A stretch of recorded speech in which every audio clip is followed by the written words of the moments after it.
Hello, my beautiful friends and family and supporters of Belief Home, and just the amazing community that I am so lucky that I get to say that I am a part of.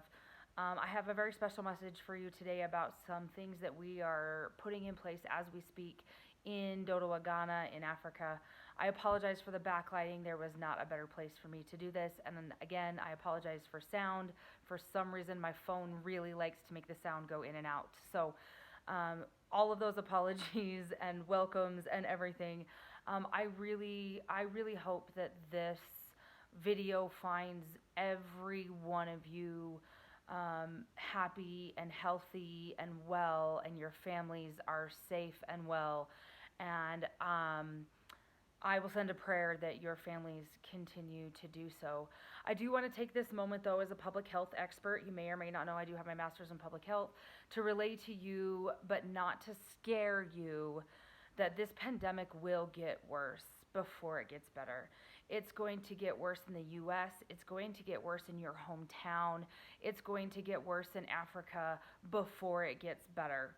In Africa, they have already taken measures and shut down schools, which they did way ahead of time. But unfortunately, that also means that many of the kids who rely on school lunches are no longer getting that. I do want to say, though, that despite the widespread use of the term social isolation, I urge you to reach out. Find a way to reach into each other's lives. FaceTime a friend.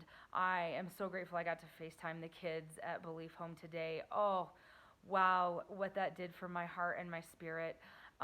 Start a words with friends game with somebody. I mean, heck, I even heard a story of some people playing Pictionary through their windows, through neighbors playing Pictionary through their windows with whiteboards, which I think is just freaking awesome. I love that. As a species, we will get through this. Humans will get through this. As a society, we will get through this. Um, the fear and the talk is, what will it look like on the other side? And I want to encourage you that it is our choice how we get through this. Is it as a better humanity, a more caring humanity, a more understanding humanity, a more giving humanity? I mean, just simply a more humane humanity. We're going to get through it, but are we going to be a more humane humanity on the other side? And Governor Andrew Cuomo said, join me in, quote, practicing humanity. And oh, I love that so much. I love that so much. So I ask you to join all of us in practicing humanity. So as with the rest of the world, COVID has made its way to Ghana. There is confirmed cases in Ghana. But as of yet, they have not made it to Dodowa. But unfortunately, Dodowa is only a short distance away from the main capital called Accra. It has not yet made it to Belief Home, and we have done absolutely everything that we can. We have put in place to hopefully ensure that it does not make it into Belief Home. However, I'm certain it will. It'll make it to Dodowa. The likelihood of one of our kids not contracting it is low, although we are going to do absolutely everything we can to try and maintain zero patients at Rising Star Orphanage or Belief Home Orphanage. Um, from my seat here in Colorado, which I assure you is not the place that I want to be. If you know me, you know that I'm going to cry. And you would know that I want to be in Ghana.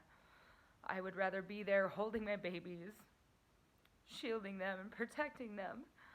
Um, because, like any mom, you want to know that your kids are okay.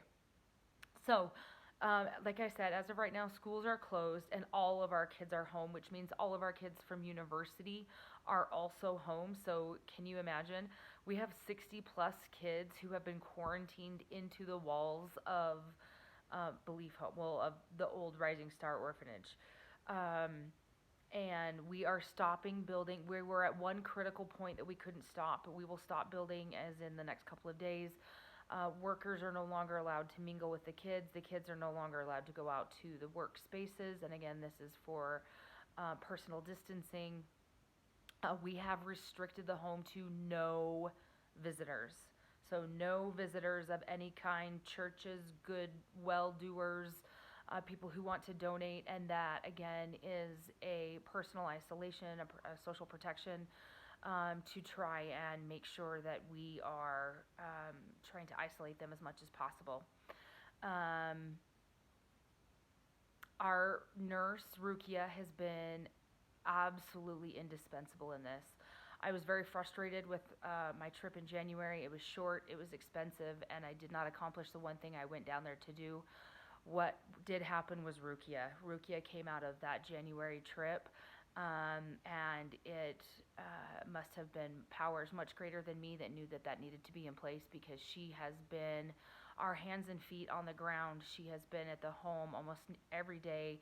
She has, single-handedly been our person to protect Belief Home as far as getting supplies, setting up hand washing stations, talking about social isolation, ensuring that they have enough food and access to water and everything for a 30-day isolation. So, Rukia, please send out your prayers to Rukia, because she is the one who has put us in the best position that we can be to care for our kids specifically and brace for what is coming. Um,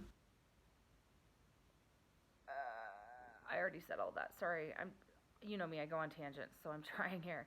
So, beyond ensuring the stability of our orphanage, I am also doing all that I can to help our friends and partners in the Dodowa area. So, like many people here, so many people in Dodowa have been displaced job wise, meaning they have absolutely no income um, coming in because schools are closed. And unfortunately, um, although it's not great here in the U.S., I'm not going to pretend that it is. There's no safety net in Ghana. So these families, these people have no savings, no money, no food, and we are identifying more and more kids that are starving, either because their family displacement, or more likely, many, many, many, many of these kids here in Dodowa depend on school lunch as maybe their only meal of the day. And since schools are out, so as school lunch has been suspended. I am working strategically with partners on the ground, with people that you know, people that you have seen in our videos and our pictures, people that I know personally, and that I entrust the lives of people I care very much about. I entrust their lives to them. This is how important these people are. I'm working with them, and we are starting Project School Lunch. This, as we speak, right at this moment, whatever time it is, the TV says it's 1:18 Eastern. What time does that make it here? About 11 a.m. Mountain Time. We are feeding 8 kids who have identified as being starving because their parents' inability to make money to buy food. So they are actually getting food in their bellies right now because of funds that were sent yesterday. Yesterday, guys.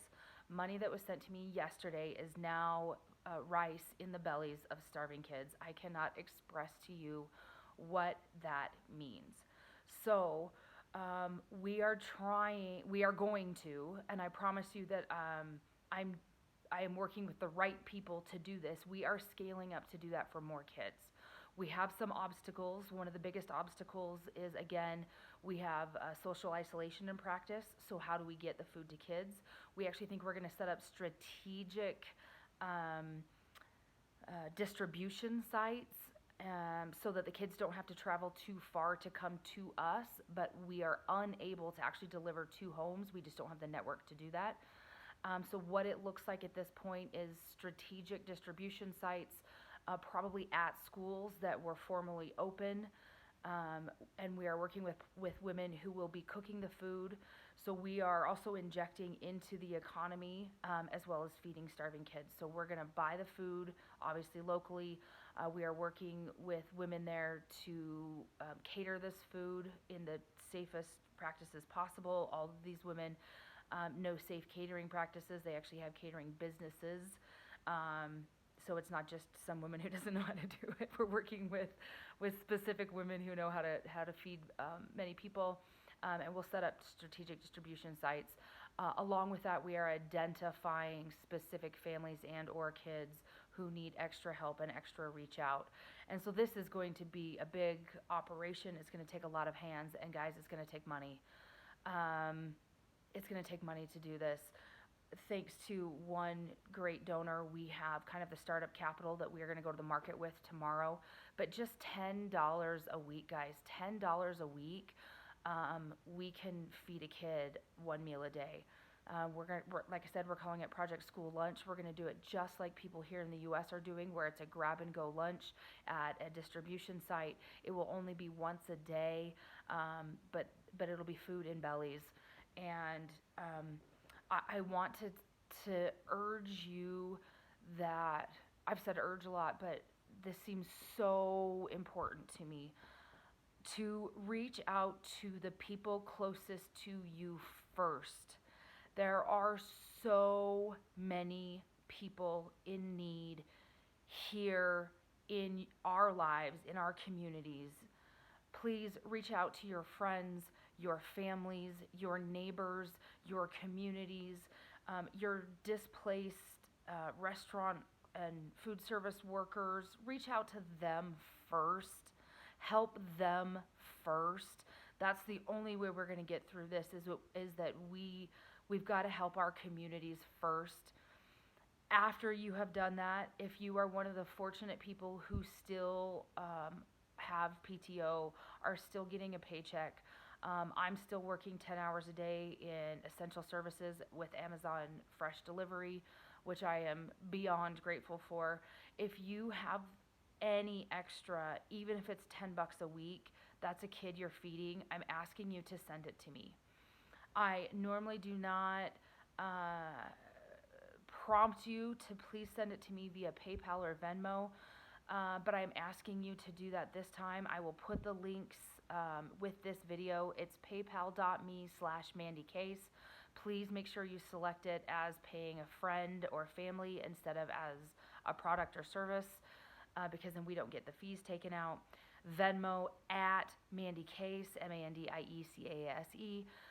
Again, I'll put those links up there. And the reason for that is because by doing it that way, like I said, money that was sent to me yesterday is already rice in the bellies of kids. With PayPal and Venmo, I can do that. I can take Venmo money and shuffle it directly to Ghana, where it can be withdrawn at, it's not really a bank, it's like a PayPal center. They can actually withdraw the money there, cash in hand, and that whole entire transaction can happen in less than 1 hour, which is why I'm asking for PayPal or Venmo. If you feel strongly about not donating that way, please contact me and I will give you a separate way to donate. But with PayPal and Venmo, cash in hand turns into rice in bellies within hours. I'm hearing this a lot right now, and it's one of my all-time favorites that Mahatma Gandhi said, to be the change you wish to see in the world. My personal mantra, which you'll see on most of my emails, on my Facebook, is I cannot do all the good the world needs, but the world needs all the good that I can do. We cannot save every person who's going to be affected by COVID. We cannot feed all of the kids in Africa, but we can make a difference for a few kids in Dodowa Ghana who you may never know. In fact, you probably will never know, but we can be that good in the world, and I'm asking you to help me, and I love you, and I really have to stop making 15-minute videos. I hope you watch this video all the way to the end. I love you. Post comments, share this with your friends. I will put this everywhere so you can share away. I love you. Mwah.